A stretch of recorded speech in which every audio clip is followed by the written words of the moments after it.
લોકોની પરસેવાની કમાણીના ટેક્સના રૂપિયા સરકારની લાલિયાવાડીના ચક્કરમાં કેવા વેડફાય છે એનું કોઈ ઉત્તમ ઉદાહરણ જોવું હોય તો પધારો શિનોર તાલુકા પંચાયત કચેરી ખાતે કે જેનું નવીનીકરણ 2020માં કરવામાં આવ્યું હતું।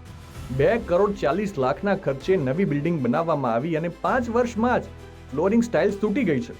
ફાયર સેફટી સાધનની ફિલિંગ અને એક્સપાયરી ડેટમાં માર્કરથી સુધારો કરી દેવાયેલ છે। સેફટી વોટર લાઇનની પાઇપ પણ તૂટેલી હાલતમાં છે। શૌચાલયમાં ગંદકીનું સામ્રાજ્ય અને આ બધું સંદેશ ન્યૂઝના રિયાલિટી ચેકમાં સામે આવ્યું છે। શિનોર તાલુકા પંચાયત કચેરીમાં આવેલ IRDP શાખામાં ફ્લોરિંગ સ્ટાઇલ્સ તૂટીને પગમાં વાગી જાય એવી હાલતમાં છે। તાલુકા પંચાયત કચેરીમાં જે સભાખંડ આવેલ છે ત્યાં પણ ફ્લોરિંગ સ્ટાઇલ્સ તૂટેલી હાલતમાં છે। અહીંયા TDO DDO દ્વારા મિટિંગો પણ લેવાય છે। ત્યારે સવાલ બસ એ થાય છે કે આ બધા અધિકારીઓ શું બંધ આંખે મિટિંગોમાં આવતા હશે?